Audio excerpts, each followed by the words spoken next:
Crimes passionnels, disparitions inquiétantes ou machinations diaboliques, percer les secrets des faits divers les plus marquants et plonger au cœur des affaires les plus étonnantes de l'histoire judiciaire.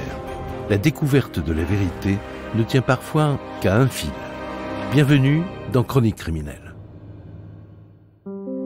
Dans cet épisode, l'affaire Daniel Malguir. Parfois, ce qui ressemblait à un conte de fées peut en quelques secondes se transformer en cauchemar. C'est le cas pour Daniel et Françoise Malguir. En 2013, ils gagnent le concours du plus beau jardin de France et deviennent célèbres dans toute la région de Béziers. Mais en octobre 2017, après plusieurs années d'un bonheur parfait, leur vie bascule. Victimes d'un cambriolage violent, ils sont emportés par la tourmente. Car Daniel, pour se défendre, a abattu l'un des agresseurs. Et il se retrouve donc mis en examen pour meurtre. Comment ce drame va-t-il se terminer ? La réponse dans ce podcast inédit de Chroniques criminelles.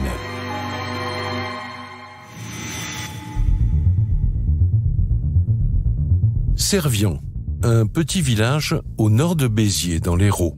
C'est là que vivent Daniel et Françoise Malguir.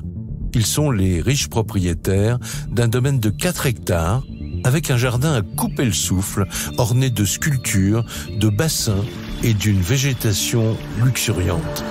C'est un couple à qui tout réussit. Une vie de famille en apparence idéale et du succès dans les affaires.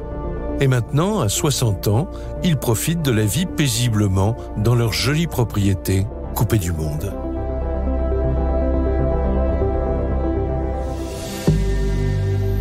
Quand le soir du 5 octobre 2017, leur vie bascule. La nuit commence à tomber. Daniel et Françoise sont en train de dîner. Ce soir-là, Daniel Malguir et sa femme Françoise passent une soirée tout ce qu'il y a de plus ordinaire. Stéphane Boucher, journaliste spécialiste des faits divers. Ils sont chez eux dans leur magnifique propriété. Autour de 20h, leur chien se met à aboyer à l'extérieur avec insistance. François Barrère, reporter police-justice à Midi Libre. Donc Daniel Malguir sort pour voir ce qui se passe. Parce que la veille, un petit marcassin avait pénétré sur le domaine, donc il va voir. Jean-Marc Darrigade, avocat de Daniel Malguir. Et là, 2 hommes vont surgir de la pénombre, et là, vont immédiatement l'agresser, le plaquer au sol. Il est roué de coups, il se retrouve à genoux, à terre. Il va crier, et ces cris vont alerter son épouse qui sort à son tour de la maison. Et là, elle découvre une scène d'ultra-violence, c'est-à-dire qu'il y a 2 hommes qui sont cagoulés, habillés en noir. Son mari est au sol. Et elle va se faire aussi prendre à partie par l'un des 2 agresseurs qui va la ceinturer. Le couple est victime d'un homejacking, une agression à domicile. Les 2 malfaiteurs leur ordonnent aussitôt de rentrer à l'intérieur. Françoise et Daniel sont tétanisés. Très vite, le tempo est donné par les 2 hommes qui demandent où est le coffre plusieurs fois, où se trouve le coffre et où se trouve l'argent. Son mari, Daniel Malguir, va lui dire « Enfin chérie, amène-les au coffre. Tu as un coffre, amène-les à ton coffre. » Gaspard Quénan, avocat de Richard Bruno. Elle va dire « Mais j'ai pas de coffre. Tu sais très bien qu'il n'y a pas de coffre, alors qu'évidemment il y a un coffre. Mais elle veut surtout pas qu'on ouvre ce coffre. » C'est une femme qui a beaucoup de caractère. Elle n'a pas du tout envie de céder à cette menace des 2 malfaiteurs. Alors Françoise cherche à faire diversion. Elle espère les calmer avec une enveloppe d'argent liquide. Françoise dit, mais ici on a un peu d'argent, donc ils ont quelques centaines d'euros ici, quelques dizaines d'euros par là. Et on va proposer aux cambrioleurs d'aller chercher cet argent un petit peu partout, mais ça va faire guère plus que quelques centaines d'euros. Ça les intéresse absolument pas. Les agresseurs réclament une grosse somme, pas des fonds de tiroir. Alors ils redoublent de violence il bouscule Françoise, la frappe sur la tête. Daniel les supplie d'arrêter, mais la scène est sur le point de virer au drame. Ils attrapent du scotch pour visiblement les attacher bien serrés à leurs deux chaises pour entamer la discussion de manière plus sérieuse et sans doute plus véhémente. On peut peut-être aller vers une scène de violence encore pire, peut-être de la torture. Enfin, on est vraiment sur une phase critique. En fait, Daniel va leur proposer spontanément 1000 € qu'il aurait dans une sacoche qui est à l'étage. Il va se précipiter dans l'escalier un peu à quatre pattes et l'un des deux agresseurs va lui emboîter le pas. Et le deuxième agresseur qui tient Françoise Malgouir en respect va lui aussi s'engouffrer dans cet escalier pour suivre les deux précédents jusqu'à l'étage. Et à ce moment-là, ça se passe en une fraction de seconde. Daniel Malgouir se saisit d'un fusil de chasse qui est chargé, qui est au-dessus de l'armoire. Et il tire sur l'un des malfaiteurs qui se trouve à l'entrée de la chambre. On est dans la pénombre, donc il tire un peu au jugé. Et boum, il y aura un coup de feu qu'on va entendre. Il y a un des malfaiteurs qui est touché en plein thorax par ce tir et il s'écroule, visiblement mort sur le coup. Daniel, encore armé, crie à l'autre cambrioleur « Si jamais tu la tues, moi je te tue ». Mais ce dernier a déjà pris la fuite en traînant Françoise sur le sol. Puis il la jette à terre et s'enfuit dans l'obscurité. Daniel part à ses trousses, il hurle à Françoise de déclencher l'alarme et d'appeler leur fille Aurélie. Je décroche et là, elle était en panique. Elle me dit il y a 2 personnes qui sont venues les agresser. Aurélie Malgouir, fille de Françoise et Daniel Malgouir. De suite, j'ai compris qu'il y avait un gros problème, donc j'ai raccroché. Et là, j'ai envoyé de suite mon mari aller voir ce qui se passait au jardin. Et donc, quand il arrive sur les lieux, il fait comme s'ils étaient plusieurs et donc il crie gendarmerie, gendarmerie, attention, on arrive, gendarmerie. Et donc, il rentre à ce moment-là dans la maison. Et il voit mon père en premier, donc avec une arme à la main, couvert de sang. Françoise, elle, est aussi choquée. Elle a reçu des coups. Elle a visiblement eu très très peur. Elle est assise, elle est tétanisée, en état de choc. La brigade de gendarmerie arrive aussitôt sur les lieux et investit la propriété à la recherche du cambrioleur. Mais il a visiblement pris la fuite. À l'étage, une équipe sécurise la scène de crime. Il y a énormément de sang. Il y a du sang partout. Et on va faire venir, bien sûr, des secours d'abord, mais après un médecin légiste qui va constater le décès du cambrioleur qui est décédé. Ils vont constater la scène de crime, ils vont la geler, bloquer la scène de crime, donc ce qui s'est passé à l'étage, pour que plus personne ne puisse y monter. Ce que Daniel Malgouir explique, c'est qu'il a vraiment cru qu'ils allaient mourir tous les deux et qu'il a agi pour sauver sa peau et celle de sa femme. Le couple est en état de choc. De leur côté, les gendarmes procèdent aux premières constatations. Ils prennent les empreintes de l'homme abattu. Ils espèrent l'identifier ainsi et remonter jusqu'au deuxième malfaiteur visiblement dangereux et toujours armé. Pourquoi Daniel et Françoise Malgouir sont-ils devenus la cible de ces malfaiteurs? Pour les enquêteurs, la réponse est simple. Ce sont des notables, riches et connus dans la région, et ils pourraient avoir fait des envieux. Daniel Malgouir, c'est un self-made man qui a une histoire de réussite économique assez étonnante. Il est né dans ce village de Servian, d'une famille tout à fait modeste, et il est parti en Belgique parce qu'il a eu des opportunités professionnelles là-bas, donc il a commencé à travailler dans un restaurant. Il y a aussi un coup du destin, c'est cette rencontre avec Françoise qui est d'origine belge.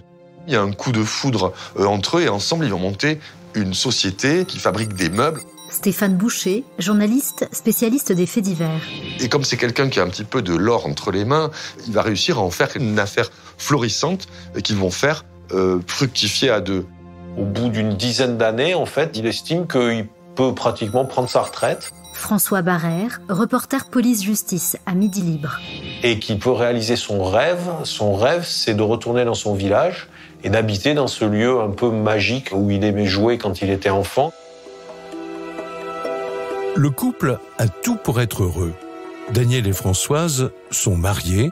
Ils ont 2 enfants, Olivier et Aurélie, qui naissent au début des années 80.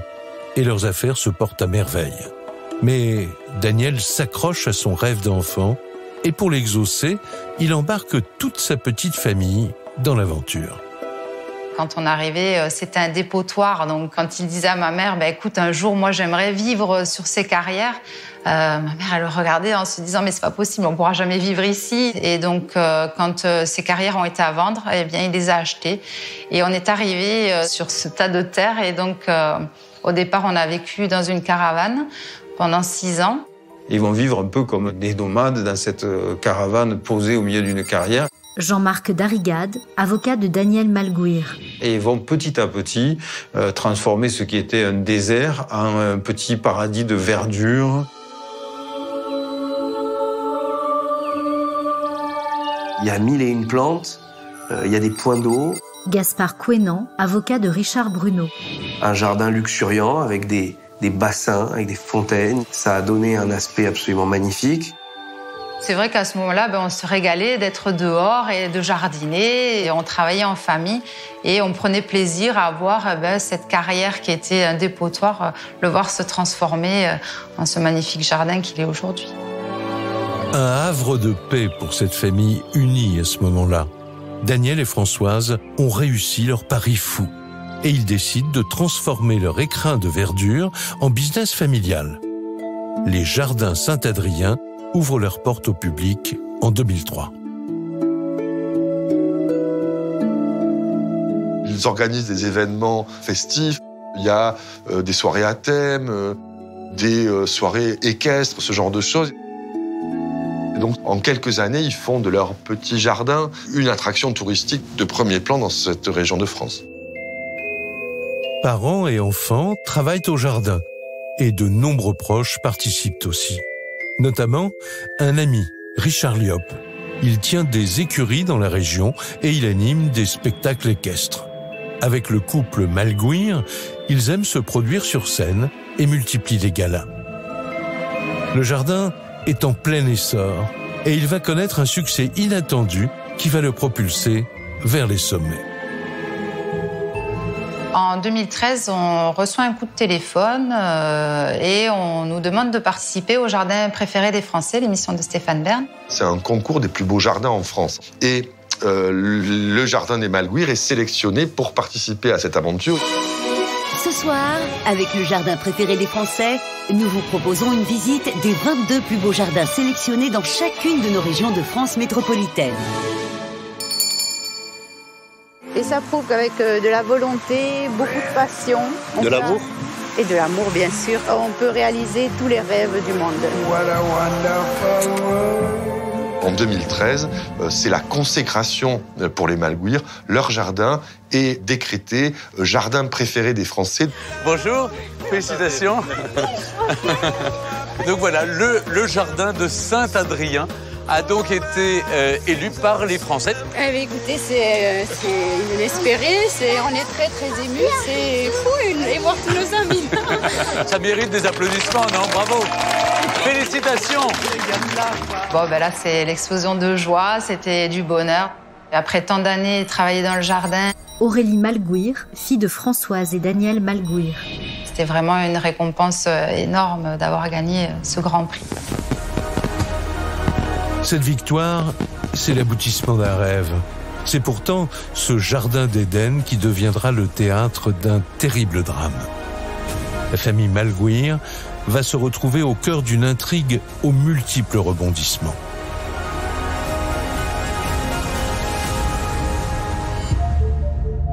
Le 5 octobre 2017, la nuit du drame, le couple est toujours en état de choc à la maison. Ils sont entendus tous les deux sur le déroulé du cambriolage. Puis, Daniel est placé en garde à vue. C'est la procédure car un homme a été abattu. Quand il dresse le tableau de cette scène, ces 2 hommes, dont l'un pourrait être armé, qui surgissent en pleine nuit, décidés à mettre la main sur le magot, les violences. Donc, ce qu'il raconte est assimilable assez rapidement à de la légitime défense pure et simple. Pourtant, les interrogatoires se poursuivent.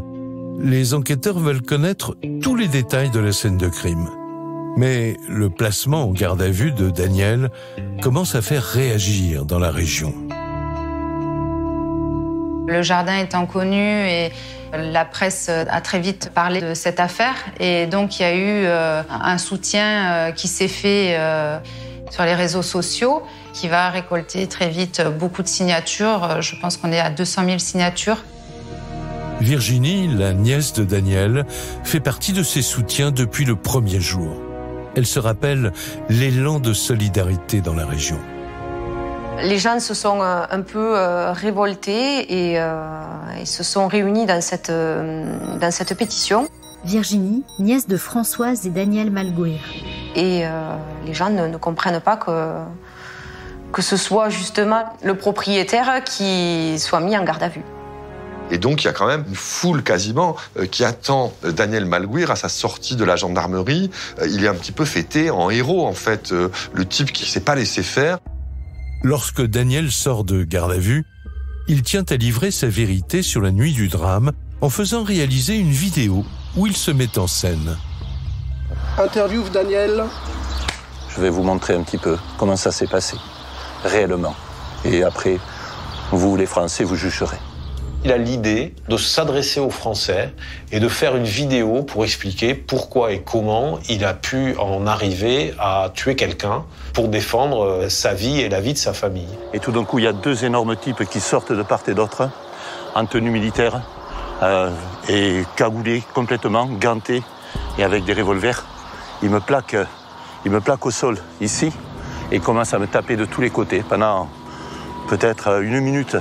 Sur la tête, partout, je saignais de partout. Il nous tire dans la maison avec Françoise. Continuer à menacer Françoise avec le revolver. Et lui dire à chaque fois, il voulait lui fracasser la tête. C'était les mots, je vais te fracasser la tête, je vais te fracasser la tête. Tout ça pour nous intimider. Et là, écoutez bien ce que Daniel Malguir explique dans la vidéo qu'il adresse aux Français. Je monte là, Françoise est derrière moi, tenu par le type en joue, complètement en joue. Puis l'autre gars, le gars est derrière moi. Moi, je monte comme ça, 4 pattes. On monte jusqu'en haut. Je lui dis, attendez, je cherche l'interrupteur, je cherche la lumière. Ça a été peut-être ce qui m'a sauvé la vie, ce qui a sauvé la vie de mon épouse. C'est qu'il m'a laissé 2 mètres en plus. Je suis rentré dans la chambre, j'ai pris mon fusil, je me suis retourné. La chambre était dans le noir, on avait tiré les rideaux. Je me suis reculé, j'ai vu le gars qui était dans l'ombre de la porte là, et pour moi il tenait le revolver, il tenait Françoise en joue. J'ai tiré, je ne pouvais pas faire autrement. Et c'était lui ou c'était nous. Vous savez, quand vous arrivez à un tel degré vous sentez la mort qui vient, et je ne pouvais pas faire autrement. Il n'y avait pas d'autre solution. Avec cette vidéo qu'il diffuse sur les réseaux sociaux, Daniel montre le visage d'un homme encore bouleversé.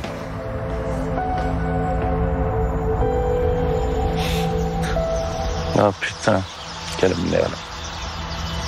Quelle merde. Il tient à montrer à ses nombreux soutiens qu'il a bien agi par légitime défense. Retour à la brigade. Les gendarmes cherchent à identifier le cambrioleur qui a trouvé la mort, car il est la seule piste qui peut permettre d'arrêter son complice, toujours en liberté.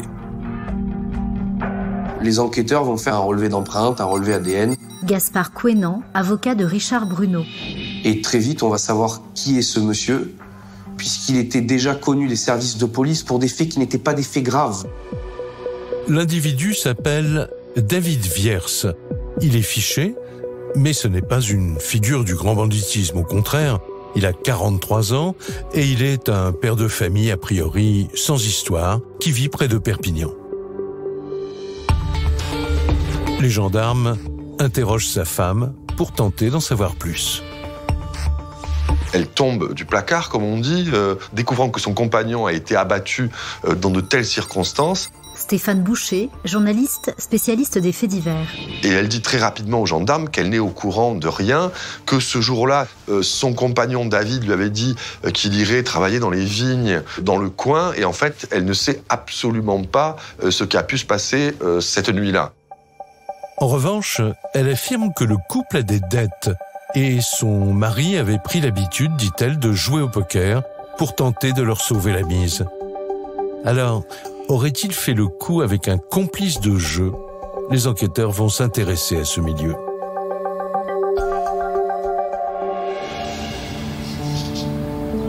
À l'autre bout de la France, la sœur de David apprend la triste nouvelle.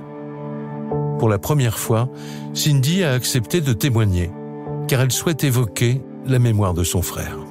Eh bien, c'est la maman de mon petit-neveu, le premier fils de mon frère, qui m'a appelée. Elle m'a dit tout de suite, je suis désolée, mais ton frère est décédé. Enfin, là, je me suis effondrée, j'ai hurlé, je lui ai dit non, c'est pas possible, qu'est-ce que tu me racontes? Cindy, sœur de David Viers. Comment tu sais? Qu'est-ce qui s'est passé? Enfin, là, on est dans la compréhension totale. Et je crois que ça a coupé, donc je suis rentrée chez moi en hurlant, j'ai vu ma maman, je lui ai dit que David était décédé. C'était vraiment compliqué. Et lorsque Cindy apprend les circonstances de la mort de son frère, elle est sous le choc. C'est impossible qu'il ait fait ça, on comprend pas. C'est impossible parce que mon frère, c'est un père de famille, quelqu'un qui n'est pas dans le grand banditisme. C'est le bon vivant, qui fait rigoler tout le monde, qui a tout le temps des blagues. Voilà, c'était vraiment un rayon de soleil. Pour sa famille, comme pour les enquêteurs, il n'a pas le profil d'un criminel. L'urgence, c'est d'abord d'arrêter son complice toujours en fuite. Les gendarmes analysent les échanges téléphoniques de David Viers le jour des faits. Et ils pensent tenir une piste. Les gendarmes vont se rendre compte qu'il était en contact étroit avec un certain Richard Bruno. Et les gendarmes comprennent assez vite que ce Richard Bruno faisait partie de l'entourage de poker auquel participait la victime David. Et donc, en recoupant tout ça, les gendarmes se disent est-ce que ça serait pas le deuxième homme, le malfaiteur qui a réussi à prendre la fuite? On va faire des recherches sur ce monsieur-là. On va voir que c'est quelqu'un qui n'a jamais fait parler défavorablement de lui. Il est père de famille. Il est marié, il a une vie stable, c'est une personne totalement normale. Lui non plus n'a pas le profil d'un malfaiteur aguerri. Alors comment ces deux hommes ont-ils pu orchestrer une telle attaque? Pour en savoir plus, les gendarmes décident d'interpeller Richard Bruno. Mais l'homme clame aussitôt son innocence. Or, au même moment, un élément vient le confondre. Quelques jours après le drame, une cagoule de cambrioleur a été retrouvée dans le jardin des Malguir. Cette cagoule, elle va être donnée aux experts ADN qui vont rendre leur rapport quelques heures après que Richard Bruno ait été placé en garde à vue. Et là, on va voir que c'est lui. C'est son ADN. Donc, il est forcé d'avouer qu'il était effectivement le deuxième homme dans l'affaire de Servian. Depuis le début de l'affaire, les gendarmes enquêtent sur un homejacking classique. Avec l'arrestation de Richard Bruno, ils pensent avoir bouclé le dossier. Mais ils sont loin d'imaginer que le malfaiteur est sur le point de leur faire des aveux qui vont relancer l'enquête et faire trembler toute la région.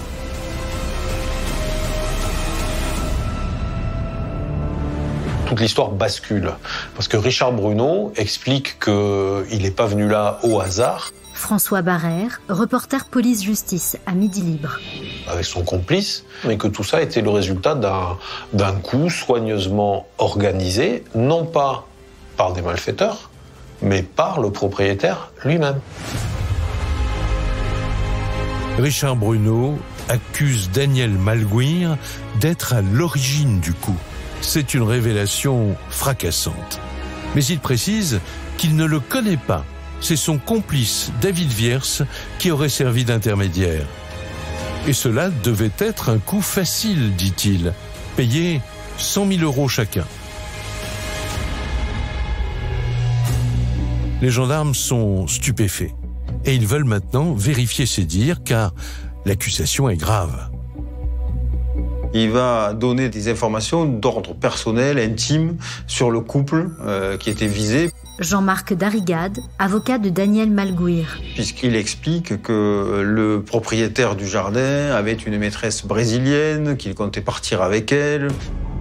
Daniel Malguir aurait eu une liaison. Cette infidélité serait-elle liée au cambriolage meurtrier ? Les gendarmes vont devoir le vérifier. Pour les enquêteurs, c'est un témoignage qui est crédible.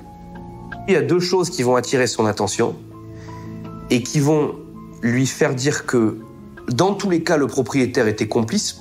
1 heure avant les faits, Richard Bruno voit Daniel Malguir sur sa propriété avec son chien. Gaspard Quénan, avocat de Richard Bruno. Le chien prend Richard Bruno pour ce qu'il est, c'est-à-dire pour un intrus, et se dirige vers Richard Bruno. Et Richard Bruno va dire, Daniel Malguir, va appeler le chien par son prénom. Isabelle Vivien-Laporte, avocate de la famille de David Viers. Djeko, pour que le chien revienne, il m'a vu, il ne peut pas ne pas m'avoir vu. Si le propriétaire n'avait pas été complice, il aurait soit appelé la police, soit il se serait défendu, soit il aurait laissé le chien l'attaquer. Richard Bruno paraît convaincant et les enquêteurs poursuivent leurs interrogatoires.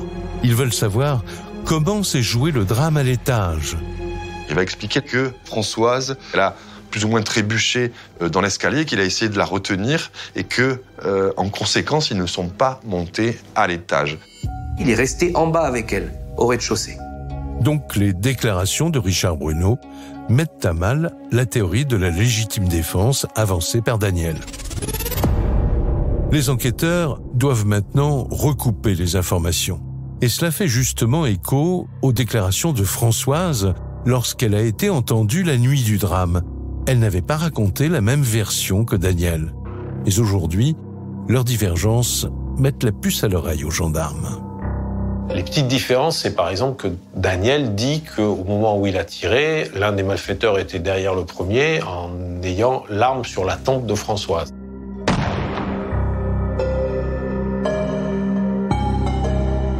Françoise dit, moi je suis jamais monté à l'étage. J'ai trébuché, le premier malfaiteur est monté et moi je suis resté en bas. C'est quand même une question fondamentale, savoir est-ce que dans son champ visuel, il avait sa femme qui était mise en joue au risque d'être abattue ? Stéphane Boucher, journaliste spécialiste des faits divers.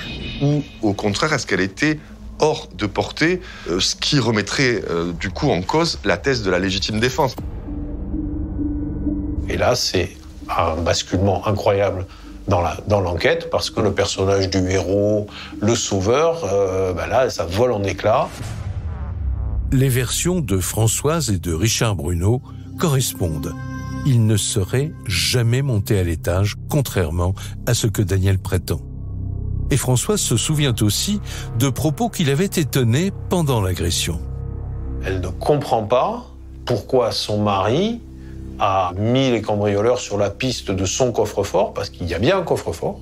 Donc elle ne comprend pas pourquoi son mari lui a dit « mais vas-y, amène-les à ton coffre ». Elle les a pas amenés à son coffre parce que c'est son coffre à elle, dans lequel il y a son argent. Pas celui de son mari. Elle avait été victime d'un précédent cambriolage où on leur avait volé de l'argent. Et donc elle s'est dit que ce coup-ci, elle ne céderait pas. Voilà. Et à la lecture des déclarations de Françoise, un dernier détail interpelle les enquêteurs. Elle va s'étonner, Françoise Malguir, que son chien ne soit pas là. Ce fameux chien qui a aboyé, qui a donné l'alerte, ce chien, au moment où on la malmène, où on la brutalise, où on l'agresse chez elle, il n'est plus là. Il a disparu. On ne sait pas ce qu'il est devenu, et on ne sait pas très bien d'ailleurs quand et comment il réapparaît. L'absence du chien, l'insistance pour faire ouvrir le coffre de sa femme, mais surtout les divergences sur le récit des événements accablent Daniel Malguir. L'homme aurait-il menti depuis le début ? Et pourquoi ?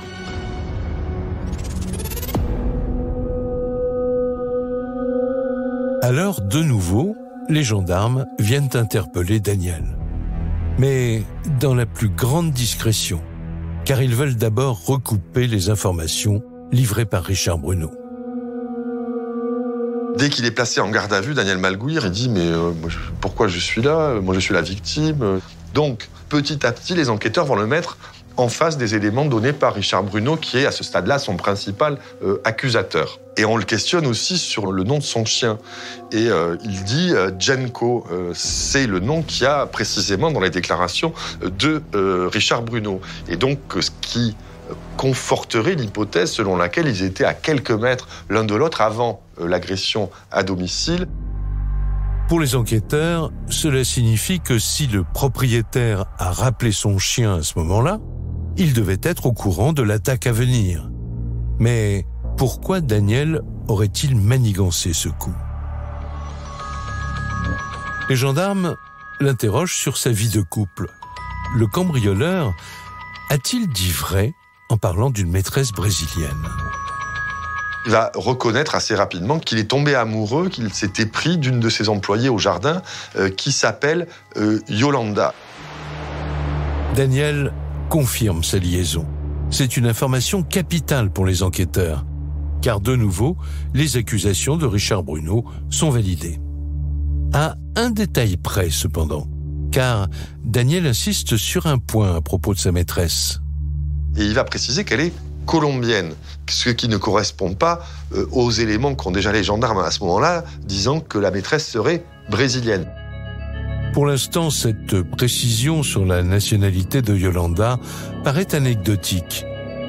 Mais c'est une information qui se révélera fondamentale pour la suite de l'enquête.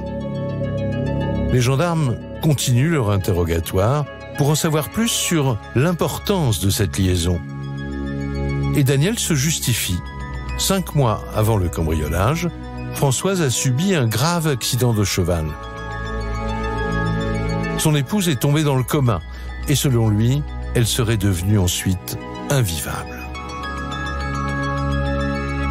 On est sur un couple qui, pendant cet été 2017, est en pleine tourmente, en pleine tempête. François Barrère, reporter police-justice à Midi Libre. Le couple se dispute en permanence. Donc là, on est dans une sorte de vaudeville un petit peu exotique, dans ce beau jardin du sud de la France, avec la femme, le mari et la maîtresse, la fameuse Yolanda sud-américaine. Pour les enquêteurs, cette liaison est compromettante pour Daniel, car elle constitue un mobile possible.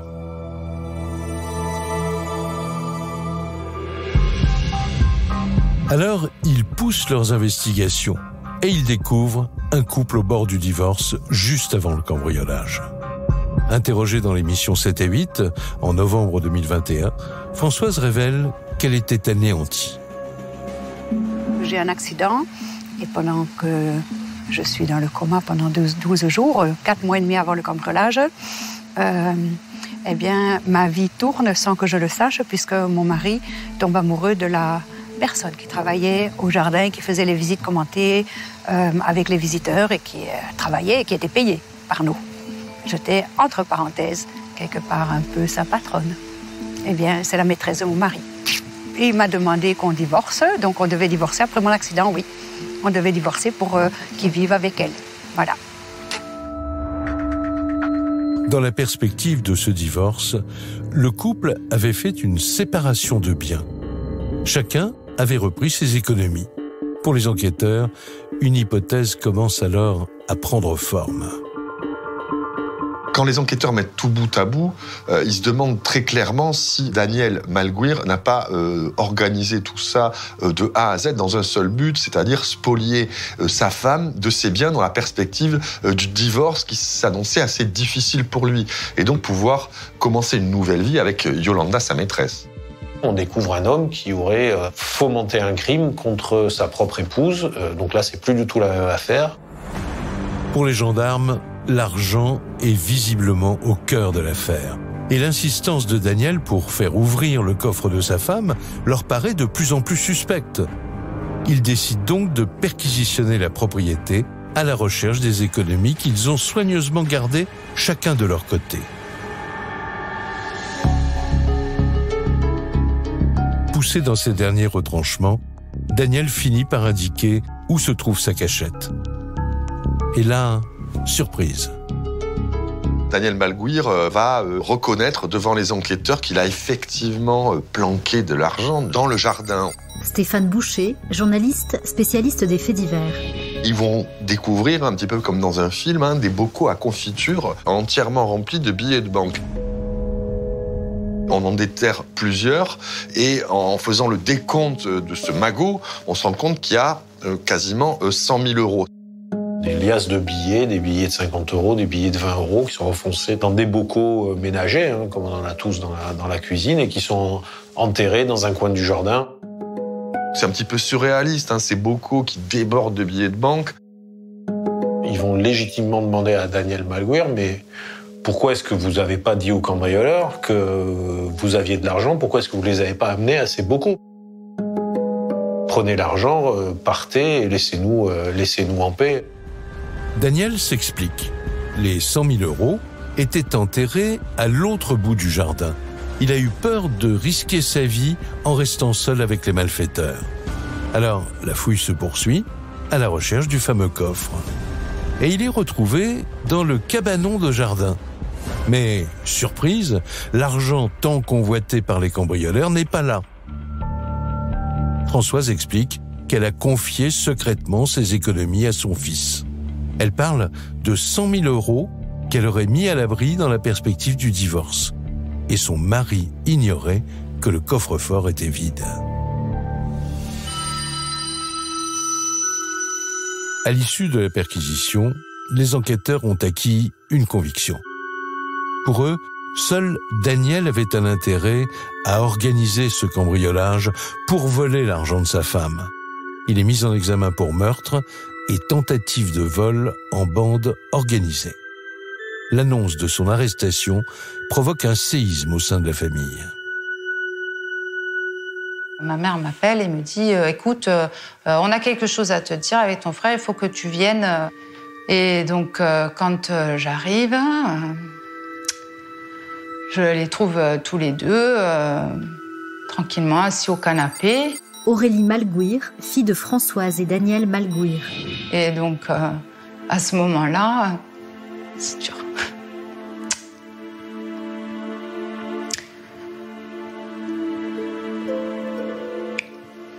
Et donc, à ce moment-là, il m'annonce que... Excusez-moi. Donc, à ce moment-là, il m'annonce que mon père est resté en garde à vue parce qu'il le soupçonne d'être à l'origine du cambriolage. J'avais l'impression que tout était irréel, donc moi, j'arrive pas à y croire. Je me dis que c'est pas possible que mon père soit à l'origine de ça, c'est impossible. À ce moment-là, on n'y croit pas du tout. Virginie, nièce de Françoise et Daniel Malguir. D'abord parce que c'est des aveux d'un cambrioleur, donc qui ferait confiance à un cambrioleur. Et puis, ça ne correspond pas du tout à la personnalité de mon oncle Daniel. Mon oncle n'aurait jamais pu faire une chose pareille. On a quelque part toute la famille Malguir et Aurélie qui sont du côté de Daniel et à le soutenir et à clamer qu'il est victime d'une injustice. J'ai l'impression d'être la seule à ce moment-là sous choc, donc c'est difficile pour moi et donc on se dispute et je pars en claquant la porte. Et de l'autre côté, il y a Olivier, le fils aîné, qui commence à avoir de sérieux doutes. Avec les enquêteurs, il explique que oui, il croit son père capable d'avoir organisé un faux cambriolage. La guerre des clans est déclarée et brise toute la famille. Mais un rebondissement est sur le point de donner une autre dimension à l'affaire avec l'entrée en scène de nouveaux protagonistes qui vont semer le trouble. Novembre 2017, un mois après le cambriolage sanglant. Les enquêteurs sont toujours à la recherche de complices, car ils n'ont que les aveux de Richard Bruno et aucune preuve directe qui relie Daniel à l'organisation du homejacking. Richard Bruno et David Wirtz ne connaissent pas Daniel Malguir. Gaspard Quénan, avocat de Richard Bruno. Ils ne connaissent pas les jardins Saint-Adrien. Ils n'y ont jamais mis les pieds. Il y a donc un intermédiaire. Pour découvrir de qui il s'agit, les enquêteurs analysent les échanges téléphoniques des deux malfaiteurs le jour des faits. On va élargir le spectre de la recherche téléphonique. Isabelle Mimran, avocate de Richard Liop. Et on va se rendre compte qu'effectivement, il y a des flux d'appels de grande ampleur entre Richard Bruno et son père Jean-Pierre. Et un autre protagoniste qui s'appelle Richard Liop. François Barrère, reporter police-justice à Midi Libre. Et Richard Liop, c'est quelqu'un qui est lié au jardin Saint-Adrien. Quelle n'est pas la surprise des enquêteurs de constater que cette personne, c'est qui? C'est le meilleur ami de Daniel et Françoise. Richard Liop est l'ami du couple, celui qui organise les spectacles équestres au jardin Saint-Adrien. Et il a passé de nombreux coups de fil à Jean-Pierre Bruno, le père du cambrioleur. Les enquêteurs sont stupéfaits. Qu'est-ce qui relie entre eux tous ces personnages? Et pourquoi l'ami des Malguir se retrouve-t-il au cœur de l'intrigue? Le jour même des faits, la téléphonie et les déplacements des uns et des autres vont être confondantes. On va s'apercevoir que David Wirtz et Richard Bruno vont partir de Perpignan le matin, ensemble, dans le même véhicule.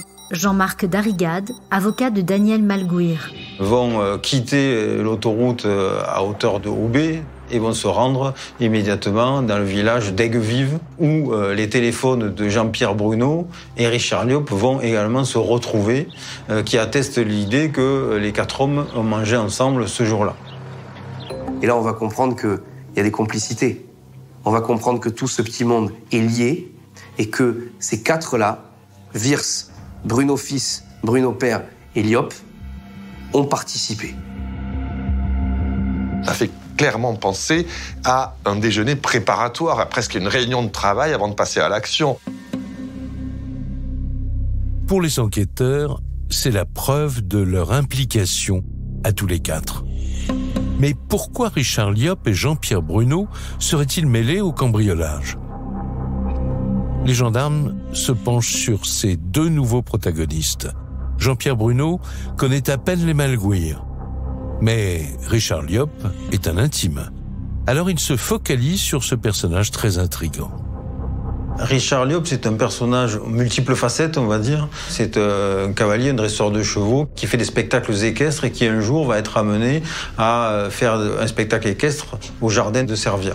Dans le cadre de cette activité, ils vont fraterniser, ils vont même jusqu'à devenir amis et les deux couples vont se fréquenter pendant de nombreuses années au point que Richard Liop est considéré par Daniel Malguir comme un de ses meilleurs amis. Richard Liop est quelqu'un qui n'a aucun antécédent judiciaire. C'est sûr que c'est un bon père de famille. Il n'a pas non plus la tête de l'emploi. Stéphane Boucher, journaliste spécialiste des faits divers. Et donc, on va essayer de chercher un petit peu. On sait quand même qu'il a son exploitation de chevaux qui marche pas très bien, donc s'il pouvait récupérer de l'argent, ça pourrait être bienvenu. Richard Liop a des dettes et il pourrait lui aussi avoir un intérêt dans cette affaire de cambriolage. Pour confirmer cette hypothèse, les gendarmes interpellent les deux nouveaux suspects. Jean-Pierre Bruno ne livre aucune information. Alors les enquêteurs se concentrent sur Richard Liop en espérant qu'il passe aux aveux. Et lorsqu'on lui oppose le fait que son téléphone a pu borner en même temps que ceux de Richard Bruno et David Wirtz, il va dire « mais c'est une pure coïncidence, je n'ai jamais mangé avec eux, je n'ai rencontré que par hasard Jean-Pierre Bruno qui est mon ami ». Les enquêteurs changent alors de stratégie. Ils décident de le faire parler de sa proximité avec le couple Malguir, dans l'espoir qu'il se trahisse sur un détail. Très spontanément, Richard Liop va dire que oui, il est au courant des difficultés rencontrées au sein du couple. Il va même parler de la maîtresse supposée de Daniel, Yolanda, et qu'il va décrire comme étant brésilienne. Le seul qui croit qu'elle est brésilienne, c'est Richard Liop. Donc si Richard Bruno pense qu'elle est brésilienne, ça ne peut venir que de celui qui a la fausse information, en l'occurrence Richard Liop. Donc est-ce que ça serait pas lui, le cerveau de l'opération? Pour les enquêteurs, l'origine de Yolanda devient un élément central. C'est Richard Bruno, le cambrioleur, qui avait mentionné en premier sa nationalité brésilienne. Richard Liop serait donc à l'origine du brief fait au cambrioleur. Mais il s'interroge, est-il un simple intermédiaire entre Daniel Malguir et l'équipe de malfaiteurs, ou pourrait-il être le vrai commanditaire? Pour en avoir le cœur net, les enquêteurs organisent une confrontation entre les deux hommes. Face à son ami, Daniel arrive solide comme un roc, car il n'y a aucune preuve directe contre lui. Richard semble décontenancé. La pression monte sur Richard Liop et poussé dans ses derniers retranchements, il finit par passer aux aveux, par passer à table. Richard Liop déclare « Oui, c'est vrai que j'ai participé à ces faits ». Donc il reconnaît sa participation, mais ce que j'ai fait, je l'ai fait à la demande de Daniel Malguir. Le propriétaire est acculé. Les aveux de son ami viennent corroborer les déclarations de Richard Bruno. Et pour les enquêteurs, Richard Liop leur paraît sincère. Et en fait, il s'effondre. Il pleure beaucoup. Et on sent tout de suite que ça le soulage. C'est-à-dire que c'est un moment qui est un moment très fort. On sent qu'il y a un poids qui lui est enlevé. Daniel Malguir, il est très étonné, évidemment, il est un peu révolté de la traîtrise de celui qu'il considère comme son meilleur ami. Et donc il réagit, il le prend un peu à partie à l'issue, en lui disant « mais tu vas le regretter ». Il se lève pas en disant « mais je suis innocent, c'est monstrueux, ce qui est en train de se passer, etc. » Pas du tout, pas du tout, pas du tout. Daniel Malguir répond de façon très curieuse « vous ne trouverez jamais de preuves ». Et là, c'est une réponse qui est très très particulière. Richard Liop serait donc un simple intermédiaire entre Daniel Malguir et les exécutants. Les enquêteurs lui demandent pourquoi il a accepté de participer au coup. Selon lui, Daniel se plaignait sans cesse de sa vie de couple et il le suppliait de l'aider à se débarrasser de sa femme. Je lui disais, mais j'ai besoin de toi, tu es mon frère, il n'y a que toi qui peux me sortir de là, etc. Isabelle Mimran, avocate de Richard Liop. Et Richard Liop, là, ce qu'il dit au juge d'instruction, c'est, mais à la demande de Daniel Malguir, j'ai participé à l'organisation de ces faits-là, ces faits qui avaient pour objet de terroriser Françoise, afin qu'elle prenne la décision de quitter les jardins. À ce stade-là, pour Daniel Malguir, on peut dire que la messe est dite parce que les accusations gravissimes que porte contre lui son soi-disant meilleur ami Richard Liop sonnent un petit peu le glas de sa ligne de défense. Richard Liop révèle qu'en échange de sa participation, Daniel lui avait promis de l'aider à rembourser ses dettes. À l'issue de ses aveux, il est mis en examen pour complicité de vol et participation à une association de malfaiteurs. Plus que jamais, Daniel apparaît comme le seul instigateur du coup monté. Mais les gendarmes sont loin d'imaginer que des révélations sont sur le point de redistribuer toutes les cartes. Et si finalement, Daniel était innocent ?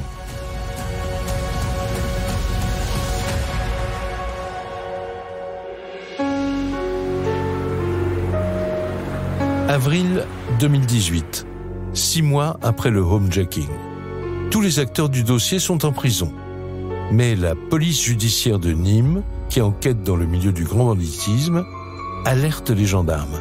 Ils ont une information capitale à leur livrer. La police judiciaire rentre en contact avec la gendarmerie en expliquant qu'il y a un gang composé de 3 Grenoblois qui a été arrêté et dont le mode opératoire pourrait laisser à penser à celui employé à Servian chez les Malguir. Une semaine avant le cambriolage, ce gang grenoblois spécialisé dans le homejacking était pris en filature. La police les filmait et ils ont assisté à une scène qui fait froid dans le dos. ces hommes vont être surpris en train de faire des repérages aux alentours des jardins de Servia. Jean-Marc Darrigade, avocat de Daniel Malguir. Et les enquêteurs, qui sont accompagnés d'un interprète en langue des signes, qui permet de lire sur les lèvres à distance, vont pouvoir être en mesure d'affirmer que ces hommes préparent un homejacking. Il est question d'agresser, d'armes, de mettre un chien dans un sac. Le gang est arrêté pour d'autres faits, mais la police fait le lien avec l'affaire Malguir. Ils interrogent les 3 malfaiteurs et leurs déclarations font basculer toute l'enquête.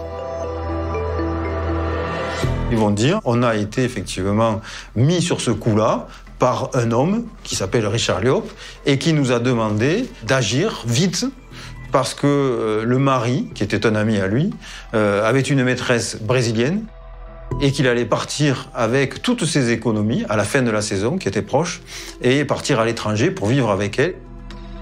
Eux, ils diront que Richard Liop leur avait pas parlé de la complicité du propriétaire.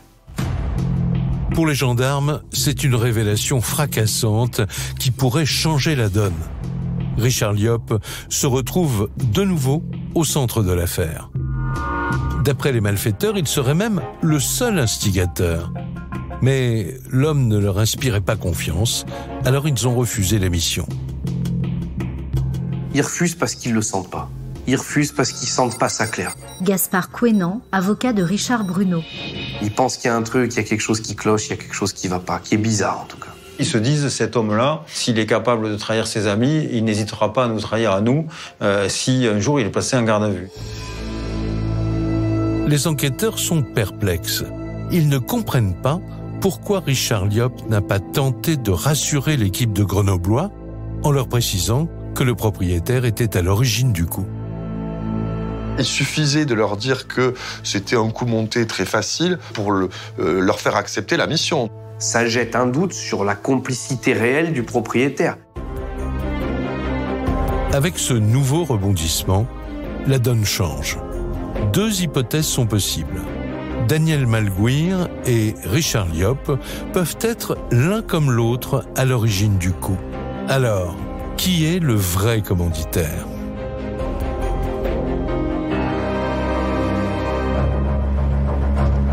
C'est tout l'enjeu du procès à venir.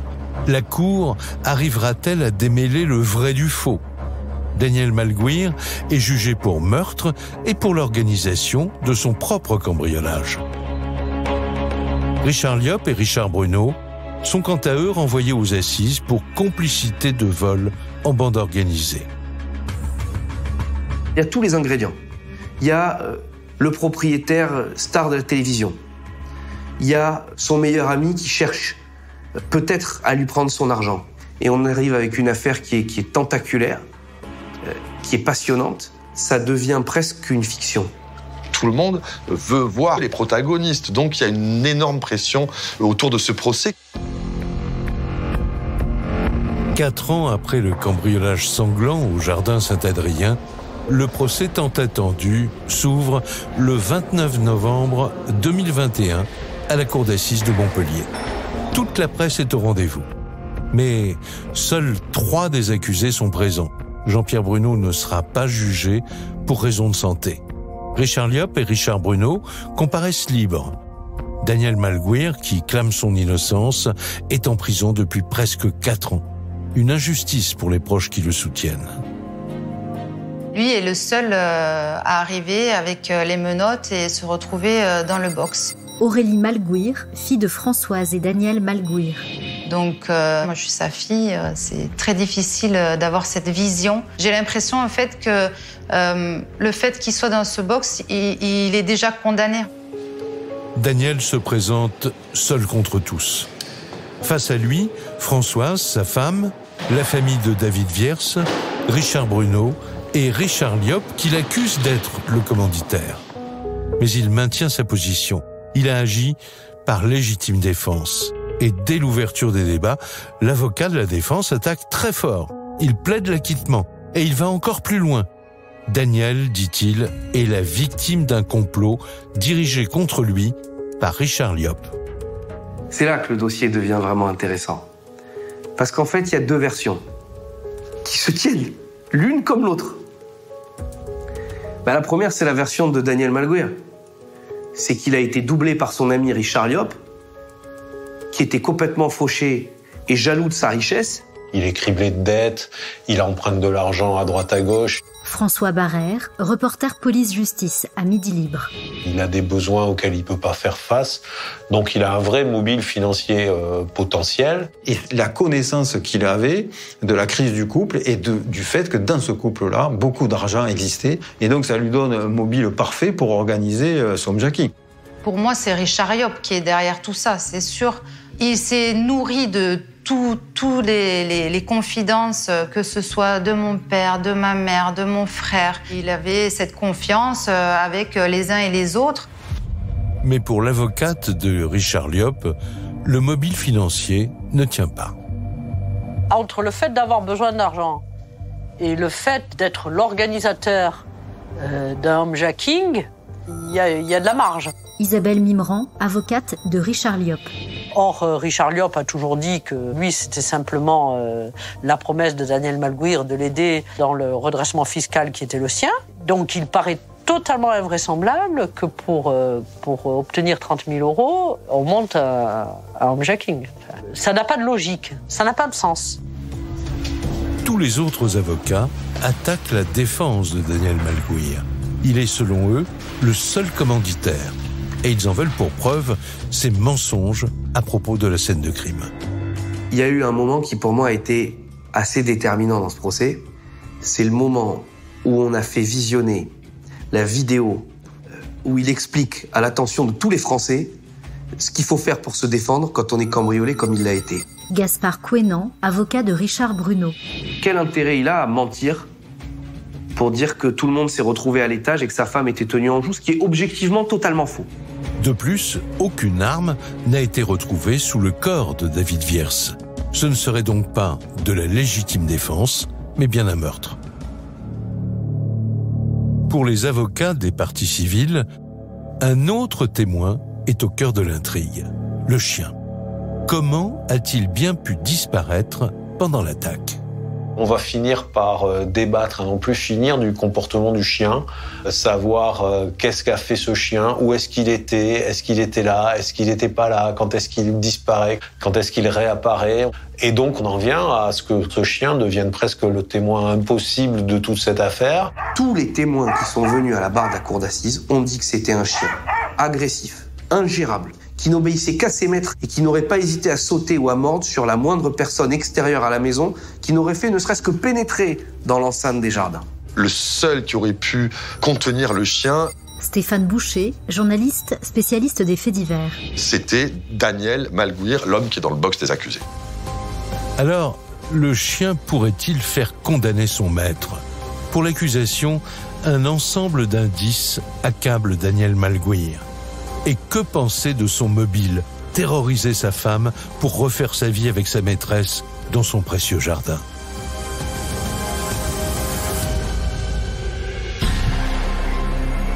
Après 3 semaines d'audience, l'avocat général fait de lourdes réquisitions. Il demande 30 ans contre le propriétaire et 18 ans contre Richard Liop et Richard Bruno, considérés comme ses complices. Les jurés se retirent pour délibérer. L'enjeu est de taille. Si Daniel est reconnu coupable, il risque la peine maximale. Mais plusieurs scénarios sont possibles. Ce sera au jury de trancher. Depuis 3 semaines, on a l'impression d'une meute qui est jetée à ses trousses. Jean-Marc Darrigade, avocat de Daniel Malguir. Partie civile, défense des co-accusés sont presque dans le même combat contre lui. Moi, je défends un innocent et donc je demande à ce qu'il n'ait aucune peine. Daniel est innocent. Virginie, nièce de Françoise et Daniel Malguir. Il n'y a pas d'autre possibilité autre que l'acquittement. Les jurés semblent avoir du mal à se mettre d'accord. Après 11 heures de délibéré, enfin, le verdict tombe. Daniel est désigné comme le commanditaire du cambriolage et il est condamné pour meurtre à 18 ans de prison.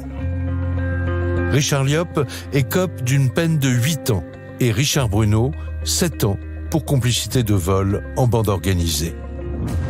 Aurélie, la fille de Daniel Malguir, est bouleversée. Verdict, 18 ans.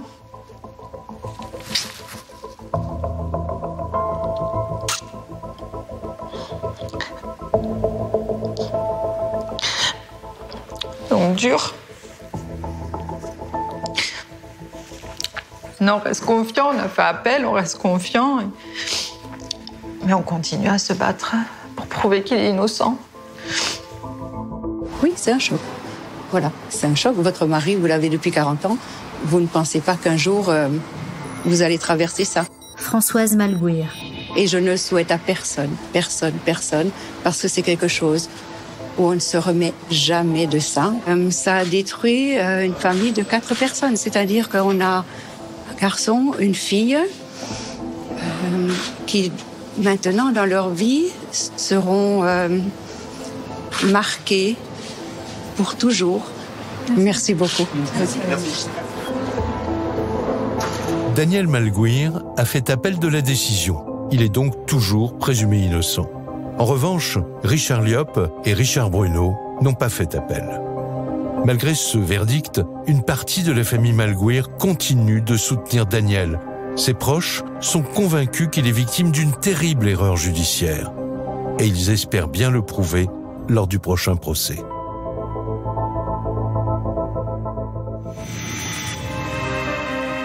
Vous venez d'écouter Chronique criminelle. Si l'épisode vous a plu, n'hésitez pas à mettre des étoiles, à commenter ou à vous abonner sur votre plateforme d'écoute préférée. Et retrouvez dès la semaine prochaine un nouvel épisode de Chronique criminelle.